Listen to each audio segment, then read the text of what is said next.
Selamat Sabat bagi kita semua. Puji Tuhan, oleh karena berkat Tuhan, kembali pada hari Sabat ini kita akan bersama-sama untuk beribadah. Dan tentunya kita rindu untuk kembali boleh dikuatkan melalui firman Tuhan. Untuk itu saya mengundang kembali, mari kita sama-sama tunduk kepala dan berdoa. Ya Tuhan, Allah kami yang kami kasihi, berkatilah kami Tuhan Sabat ini dengan berkat Tuhan yang luar biasa melimpah-limpah. Mohon ampun dosa kami, sucikan kami Tuhan, sehingga kami boleh layak di hadapan-Mu, dan curahkanlah kiranya Roh Kudus-Mu mengurapi kami semuanya, sehingga firman Tuhan yang akan kami dengarkan benar-benar akan membawa perubahan dan menguatkan iman kami lebih lagi kepada Tuhan. Inilah doa kami Tuhan, di dalam nama Yesus kami berdoa. Amin. Puji Tuhan, oleh karena pada hari Sabat yang indah ini kita boleh bersama-sama kembali. Harapan dan doa saya adalah kiranya kita semua dalam keadaan baik dan sehat-sehat saja. Pada hari Sabat yang indah ini, saya rindu untuk kita sama-sama membuka firman Tuhan dari kitab Matius pasalnya yang ke-19 ayatnya yang ke-16 dimulai. Ini adalah sebuah perikop yang sangat sering sekali kita dengar. Sebuah perikop yang juga sangat sering sekali saya paparkan, saya bawakan. Kenapa? Karena sebenarnya perikop ini sangat luar biasa. Peristiwa di dalam kitab Matius pasal 19 ayatnya yang ke-16 sampai ayatnya yang ke-26 adalah sebuah perikop yang bisa menjangkau semua orang. Kenapa saya katakan bisa menjangkau semua orang? Karena walaupun judulnya adalah orang muda yang kaya, ini memang bisa berlaku bagi mereka yang kaya. Tetapi ini juga bisa berlaku bagi mereka yang miskin. Ini bisa berlaku kepada mereka yang merasa kaya dan juga bisa berlaku kepada mereka yang merasa miskin. Kisah ini juga bisa berlaku kepada orang muda karena judulnya orang muda, tetapi ini juga bisa berlaku kepada mereka yang sudah tua. Bisa juga diaplikasikan kepada mereka yang masih usia dini maupun bagi mereka yang sudah usia lanjut. Bisa berlaku kepada mereka yang berpendidikan tinggi, tapi juga bisa berlaku kepada mereka yang berpendidikan tidak tinggi. Artinya kisah ini bisa diaplikasikan kepada semua kalangan, semua orang, siapa saja. Bisa berlaku kepada mereka yang merasa lebih suci dari yang orang lain, atau bisa berlaku juga kepada mereka yang merasa lebih kotor dari orang lain. Bisa diaplikasikan kepada mereka yang selama ini mungkin mereka merasa bahwa mereka adalah orang-orang yang pasti diselamatkan, tapi ini juga bisa menjadi bagian dan diaplikasikan kepada mereka yang masih ragu-ragu apakah mereka diselamatkan atau tidak. Kembali, kisah ini bisa diaplikasikan kepada semua orang, semua orang. Matius pasal 19. Ada seorang datang kepada Yesus dan berkata, "Guru, perbuatan baik apakah yang harus kuperbuat untuk memperoleh hidup yang kekal?" Luar biasa ini pertanyaannya. Siapa orang muda ini? Siapa dia? Kita tentunya harus bertanya dulu siapa dia? Nah, orang muda ini adalah seorang yang kaya, itu jelas kita tahu seorang yang kaya. Dan kalau kita cari nanti latar belakangnya, dia adalah seorang yang kedudukannya tinggi, penuh dengan tanggung jawab. Masih muda tapi sudah luar biasa ini orang. Kalau kita mau rata-ratakan, ada orang-orang yang pintar. Nah, kemudian di atas orang pintar adalah orang jenius. Di atas orang jenius adalah orang yang super jenius. Ini adalah orang-orang yang tidak bisa diukur dengan standar orang-orang biasa. Luar biasa ini orang muda ini. Dia seorang anggota majelis tinggi di bangsanya, dihormati. Tapi siapapun dia tidak lepas dari penggodaan daripada musuh, yaitu setan, iblis.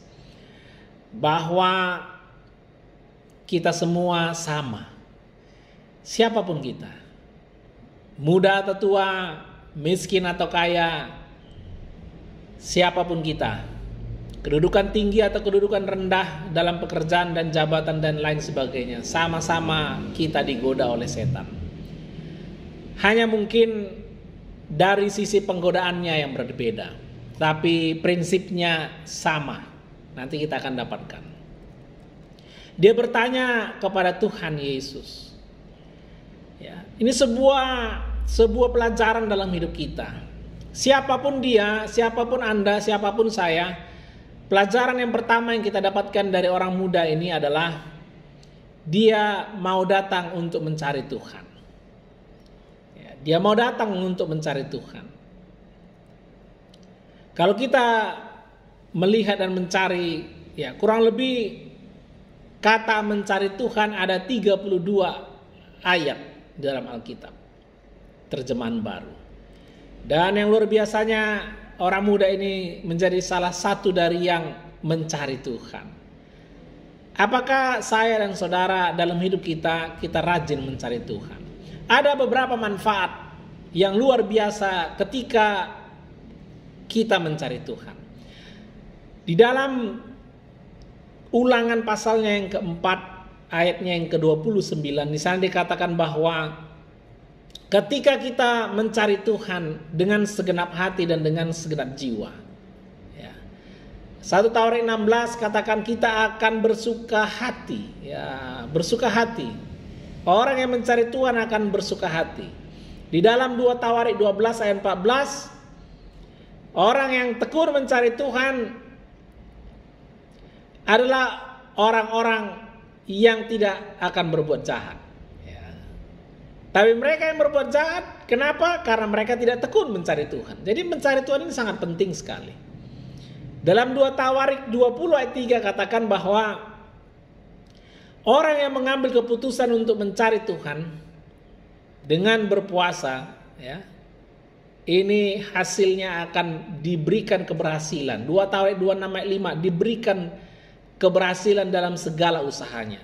Jadi bagi Anda yang memiliki usaha, jangan lupa mencari Tuhan dahulu. Kenapa? Karena usaha Anda akan berhasil. Ini janji Tuhan, 2 Tawarik 26 ayat 5. Banyak orang yang mencari usaha, mencari pelanggan dulu baru mencari Tuhan. Ya, terbalik ya. Jangan. Cari Tuhan, usaha Anda akan berhasil. 2 Tawarik 26 ayat 5. Dalam Mazmur 34 ayat 5, ketika Anda merasa gentar, merasa takut, merasa hal-hal yang bisa membuat Anda khawatir, Mazmur 34 ayat 5, ketika mencari Tuhan, Tuhan menjawab dan Dia akan lepaskan Anda dan saya dari segala kegentaran. Luar biasa ini Tuhan, ya. Hanya dengan mencari Tuhan, luar biasa ini. Ketika mencari Tuhan, Mazmur 34 ayat 11, saudara dan saya tidak kekurangan sesuatu pun yang baik. Tidak kekurangan sesuatu pun yang baik. Enak sekali ya, enak sekali. Mereka yang mencari Tuhan mengerti segala sesuatu. Kalau Anda bingung, kalau anak-anak sekolah bingung, mereka yang bekerja bingung, mereka yang beragama bingung, cari Tuhan. Kenapa? Dengan mencari Tuhan kita akan mengerti segala sesuatu. Amsal 28 ayat 5. Mengerti segala sesuatu. Mereka yang mencari Tuhan mengerti segala sesuatu. Ya, ada banyak sekali dan sangat indah sekali untuk kita dapati bahwa sangat penting untuk mencari Tuhan. Orang muda ini tahu bahwa sangat penting untuk mencari Tuhan sehingga dia datang, dan kita yakini dia jangan-jangan berlari-lari dia untuk cari Tuhan ini, ya. Ya, dia cari Tuhan. Dan apakah saya dan saudara mencari Tuhan? Nah, ini pelajaran yang kita dapatkan dari kisah ini. Nah, ketika sudah mencari Tuhan dan bertemu dengan Tuhan, ada langkah kedua yang kita perlu mengerti dalam kisah ini, yaitu bahwa ketika orang muda ini bertanya kepada Tuhan, Perbuatan baik apakah yang harus dia perbuat untuk memperoleh hidup yang kekal? Yesus menjawab, jawaban Yesus seperti ini. Ya, kalau saya baca dan kalau saudara baca dan renungkan, agak-agak bingung juga kita sebenarnya. Karena pertanyaan orang muda ini, Yesus menjawab dengan pertanyaan. Kemudian dia menuntun kepada satu hal. Apakah sebabnya engkau bertanya kepadaku tentang apa yang baik? Hanya satu yang baik. Tetapi jikalau engkau ingin masuk ke dalam hidup, turutilah segala perintah Allah. Kata orang itu kepadanya, perintah yang mana? Kata Yesus, jangan membunuh, jangan berzina, jangan mencuri, jangan mengucapkan saksi dusta. Hormatilah ayahmu dan ibumu, dan kasihilah sesamamu manusia seperti dirimu sendiri. Kata orang muda itu kepadanya, semuanya itu telah kuturuti, apalagi yang masih kurang? Wah, luar biasa ya kisah ini ya. Ketika orang muda yang datang mencari Tuhan, kemudian dia ingin minta jawaban yang indah dari Tuhan sehubungan dengan kerinduannya untuk memperoleh hidup yang kekal. Yesus bertanya, apakah sebabnya engkau bertanya kepadaku tentang apa yang baik? Jadi karena dia bertanya perbuatan baik apakah? Supaya dia bisa memperoleh hidup yang kekal. Kenapa Yesus memberikan jawaban yang demikian?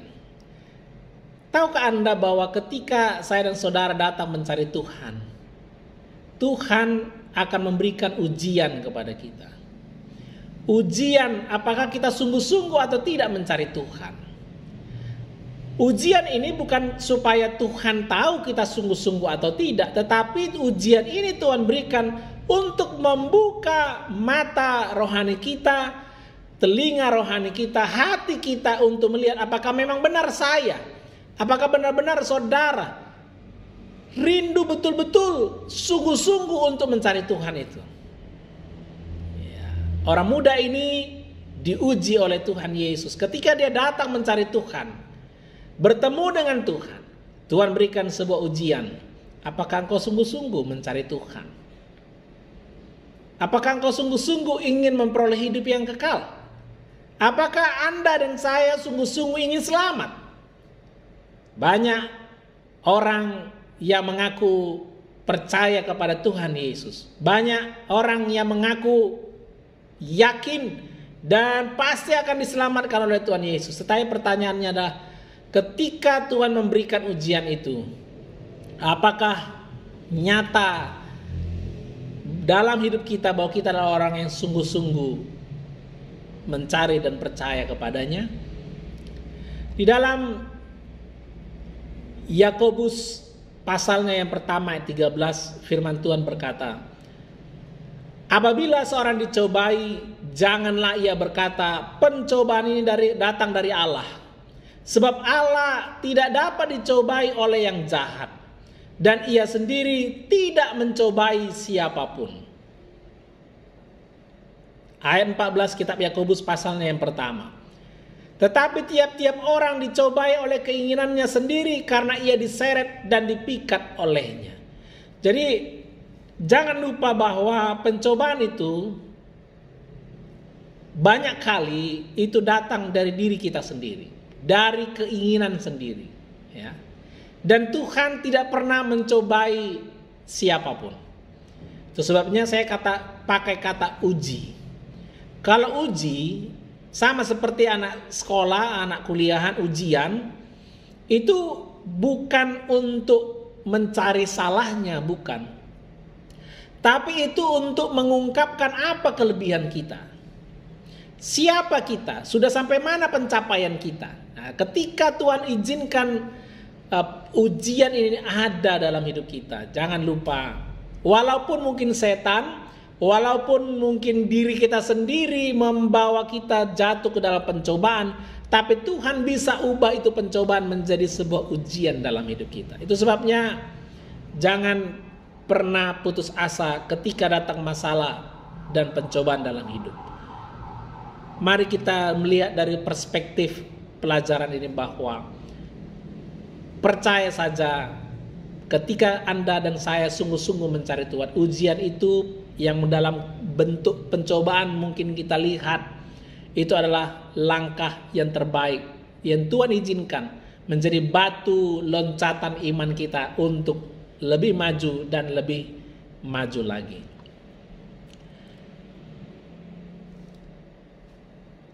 Ujian apapun itu mungkin kita anggap sebagai pencobaan dalam hidup kita karena beratnya masalah itu. Itu juga bisa membuka kepada kita apa kekurangan kita. Kemarin sahabat yang lalu kita telah belajar bersyukur. Dengan satu kata kunci dari sekian banyak adalah kata cukup. Tetapi di pelajaran ini kata cukup itu belum bisa kita aplikasikan dalam konteks ini. Kalau konteks yang lalu cukup akan membuat kita sering bersyukur. Tapi pelajaran ini orang muda ini merasa cukup. Ya. Beda konteks, beda pelajaran, beda aplikasi. Pelajaran aplikasi pada sahabat ini katakan ketika kita katakan cukup itu bahaya. Ya, kenapa? Karena di dalam pelajaran ini orang muda ini katakan semuanya telah kuturuti, apalagi yang masih kurang. Dia merasa cukup. Tidak ada lagi yang kurang dalam hidupnya. Dalam konteks apa?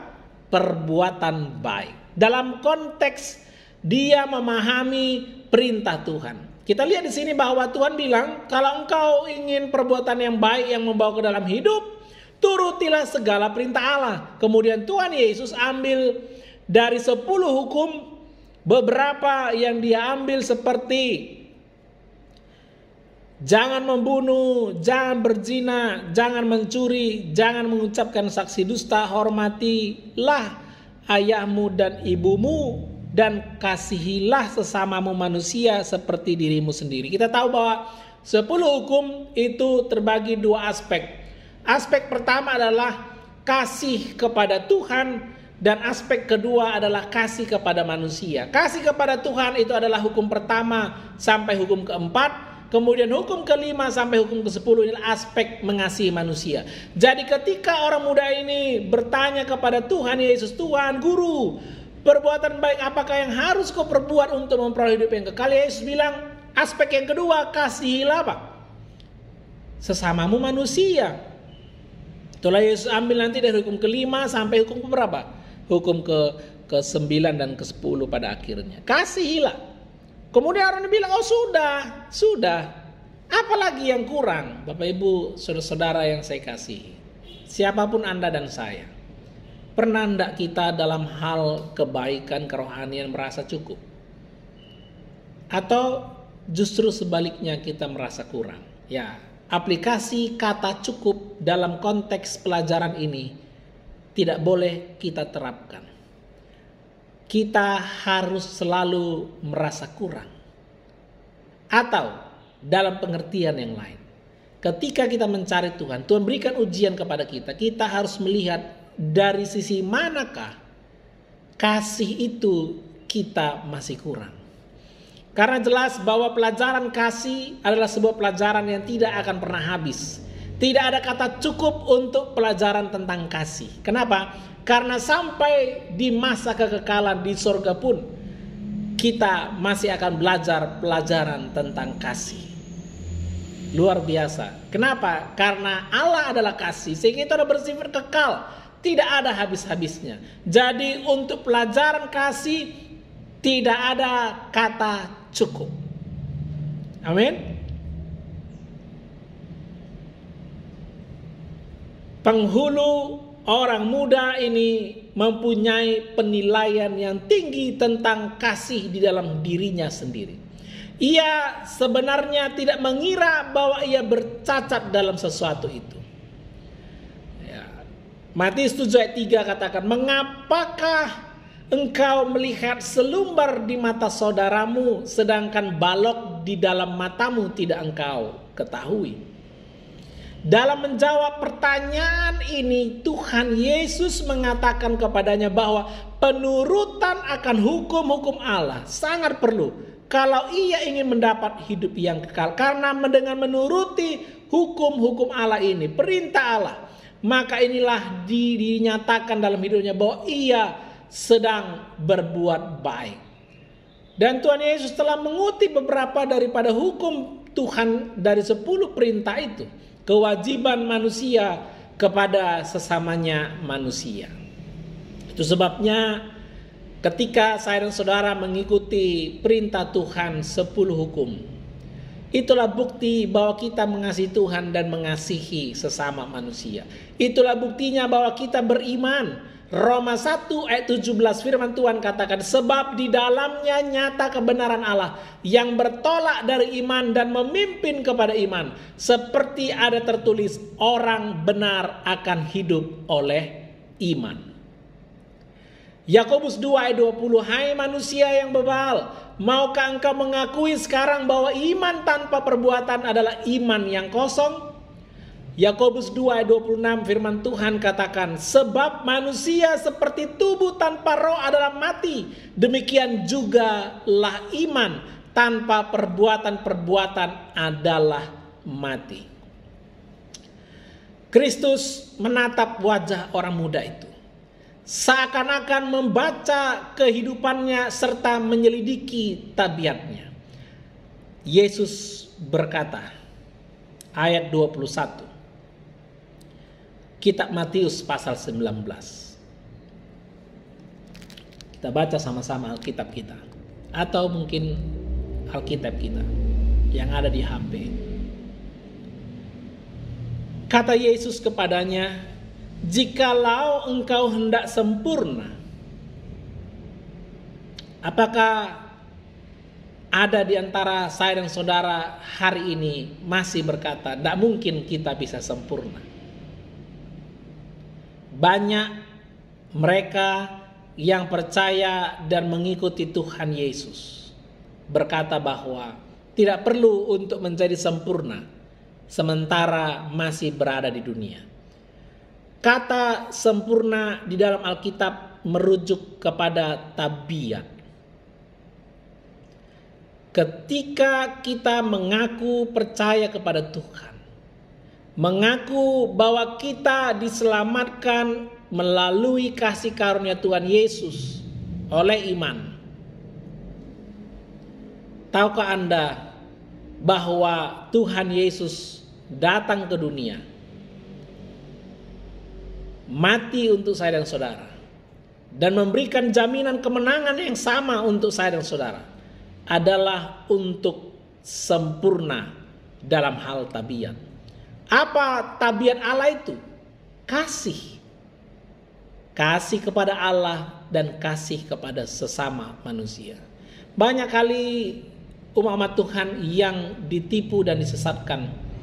Padahal panggilan Tuhan tidak pernah berubah dari dulu sampai sekarang, yaitu agar kita sempurna dalam hal tabiat. Orang muda ini sebenarnya datang kepada Tuhan Yesus, dia tahu apa yang menjadi kekurangannya. Tetapi dia sebenarnya dalam hati yang paling dalam tidak mau mengakui itu. Itu sebabnya Tuhan Yesus mengungkapkan kepada orang muda ini apa yang menjadi kekurangannya supaya ia boleh sempurna. Tuhan Yesus katakan dalam hal tabiat, pergilah, juallah segala milikmu, dan berikanlah itu kepada orang-orang miskin, maka engkau akan beroleh harta di surga. Kemudian datanglah kemari dan ikutlah aku.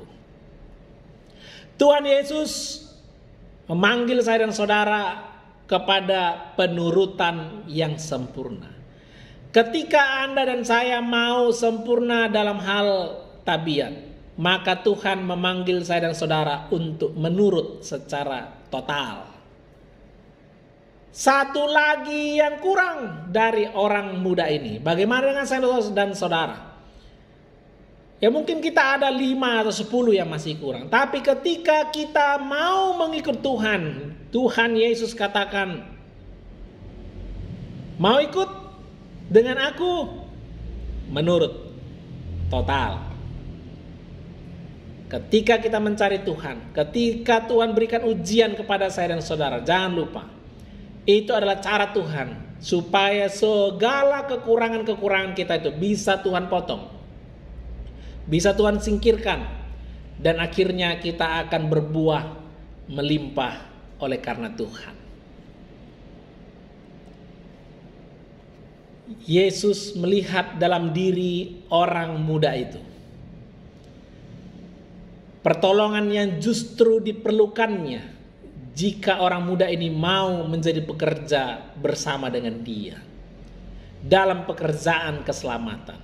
Jika saja orang muda ini mau menempatkan dirinya di bawah bimbingan Tuhan Yesus, maka orang muda ini akan menjadi satu kuasa yang luar biasa untuk kebaikan. Seandainya saja. Tapi kenyataannya kita dapati dia menolak. Tetapi saya dan saudara masih punya kesempatan itu hari ini. Tuhan rindu memanggil saya dan saudara menjadi rekan sekerjanya.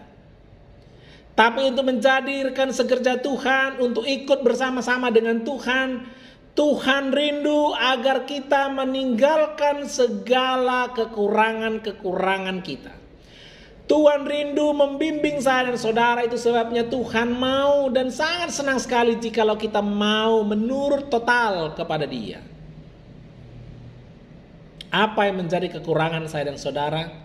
Renungkan, doakan, minta kuasa Tuhan, pertolongan Roh Kudus agar kita mau dan rela untuk meninggalkannya. Sulit sekali, tetapi tidak ada yang mustahil bagi Tuhan. Amin. Kasih bagi Kristus sedang timbul dalam hati orang muda itu. Karena kasih akan menghasilkan kasih. Galatia 6 ayat 7, apa yang ditabur orang itu juga yang akan dituainya. Hanya satu yang kurang. Jikalau engkau hendak menjadi sempurna, pergilah engkau, juallah apa yang ada padamu. Apa yang ada pada kita yang Tuhan mau kita untuk jual, agar kita bisa berikan di dalam nama Tuhan Yesus. Mungkin kita bukan orang yang kaya secara materi, tetapi kita kaya dalam hal talenta. Tuhan mau itu dijual untuk dibagikan kepada banyak orang. Mungkin talenta kita tidak hebat, tetapi kita punya waktu yang banyak. Tuhan minta, jual waktumu, berikan kepada orang banyak. Apapun itu, siapapun kita, paling sedikit Tuhan berikan satu kelebihan. Dan Tuhan minta itu.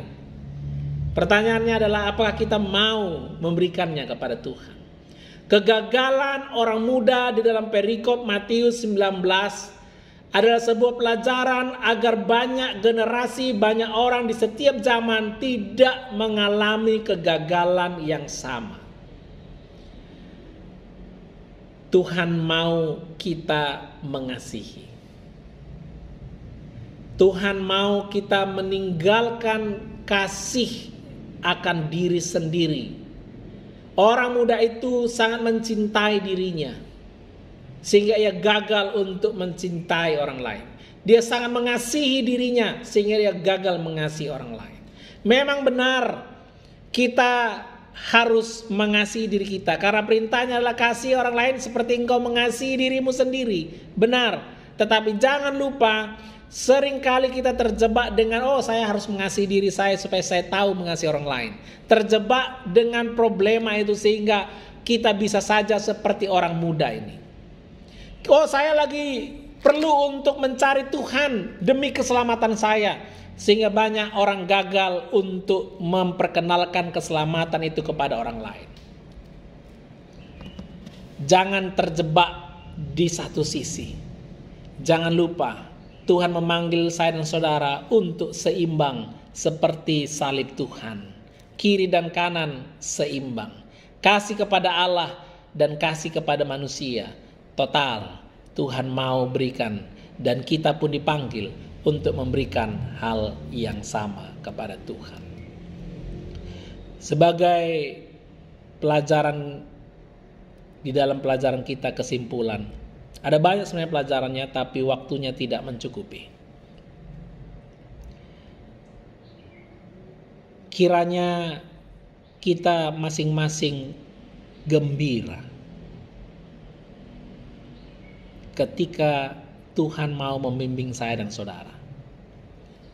Mungkin di satu sisi kita akan merasa sakit, kita akan merasa seperti orang muda itu tertunduk, tetapi jangan berbalik dan tinggalkan Tuhan. Mungkin saya tertunduk, saudara tertunduk, kita lemas, kita hancur oleh karena kita tahu bahwa apa yang akan kita berikan ini adalah sesuatu yang sangat-sangat kita sangat perlukan dan rindukan dan sayangi. Tetapi ketika Tuhan katakan jual, berikan, apapun itu, tidak harus selalu harta Tuhan akan minta, Bapak Ibu Saudara. Tuhan tahu apa yang terbaik bagi kita. Tuhan tahu apa kekurangan kita dalam hal perbuatan baik, kasih yang akan membawa kita kepada hidup yang kekal. Tuhan tahu kekurangan kita. Tapi ketika Tuhan mau ajar dan bimbing itu, relakanlah hati Anda dan saya. Walaupun kita tertunduk, kita akan kembali mengangkat wajah kita. Tuhan, ini aku. Utuslah aku. Ini aku Tuhan. Terimalah aku sebagaimana aku ada. Ajar dan bentuklah aku Tuhan untuk sesuai dengan kehendak-Mu. Kiranya Tuhan memberkati saya dan saudara dari sekarang sampai Tuhan datang. Amin. Mari kita berdoa. Terima kasih Tuhan untuk segala pelajaran sahabat ini dari firman Tuhan kita Matius 19. Mungkin ada banyak sekali pelajaran yang lain yang belum tersampaikan. Tetapi kami percaya ketika masing-masing kami memohon kuasa Tuhan, bimbingan Tuhan, Roh Kudus Tuhan, maka pelajaran-pelajaran ini bukan hanya menjadi teori saja, tetapi menjadi aplikasi dalam hidup kami. Tolong bantu kami Tuhan. Kami adalah orang yang lemah. Kami sesungguhnya sama seperti orang muda itu Tuhan. Sama kami. Tetapi kami tidak mau memiliki akhir yang sama. Kami rindu memiliki akhir yang jauh lebih baik, yaitu kami mau ikut Tuhan. Sehingga hidup yang kekal yang Tuhan sudah janjikan menjadi bagian kami. Bapa, berkatilah kami dengan kasih-Mu yang kekal. Kiranya Engkau mencurahkan berlimpah-limpah damai sejahtera dalam nama Yesus Kristus. Dan dalam segala kelemahan kami rindu Engkau curahkan kuasa dalam persekutuan Roh Kudus. Dari sekarang sampai Tuhan datang, kami terima berkat Tuhan. Di dalam nama Yesus kami berdoa. Amin.